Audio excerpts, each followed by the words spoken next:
Eto na yung hinihintay ng mga Lakers fans. Luka Doncic ay babalik na sa US at magkakaroon po ito ng re-evaluation pagkatapos ng isang linggo.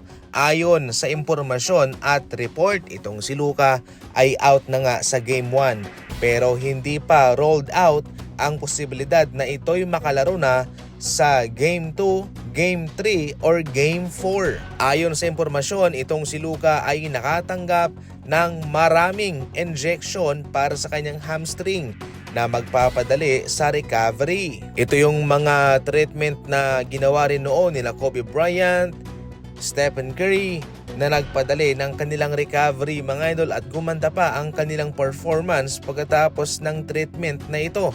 At ang kay Luka, yan mismo ang inaasahan. Malaking boost itong si Luka para sa Los Angeles Lakers sa kanilang scoring. Malaki ang kanyang kontribusyon, kaya kailangan talaga nila itong tulong ni Luka. Para sa inyong mga idol, minamadali nga ba ng Lakers itong si Luka o sadyang tama lang? I-comment lang yan sa comment section. Nang tanungin si Klay Thompson kung ano ba ang kanyang inaasahan sa kanyang career sa Dallas Mavericks sa next season, ayon pa mismo sa kanya ay I expected na nandito pa rin ako sapagkat ako'y under contract. Pero who knows, alam natin na base lamang sa aking na-experience ay mabilis magbago ang ihip ng hangin sa Dallas.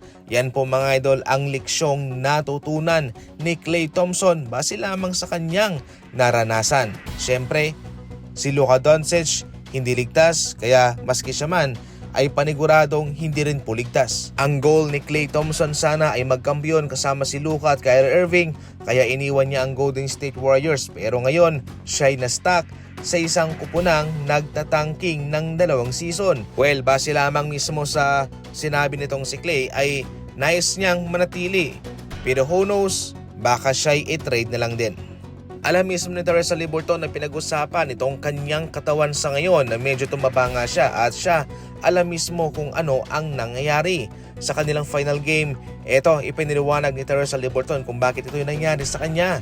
Sa ngayon nga, mayroon siyang sakit na shingles, parang chickenpox. Mayroon siyang iniinom na gamot at ang gamot na iyon ay ang nagpapataba sa kanya.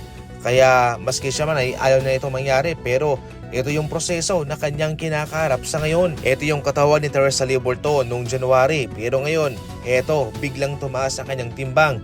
Pero kanyang sinigurado na ito ay parte lamang ng kanyang medication, at kung sakaling magiging okay na ang lahat ay magiging back to normal din ang kanyang katawan.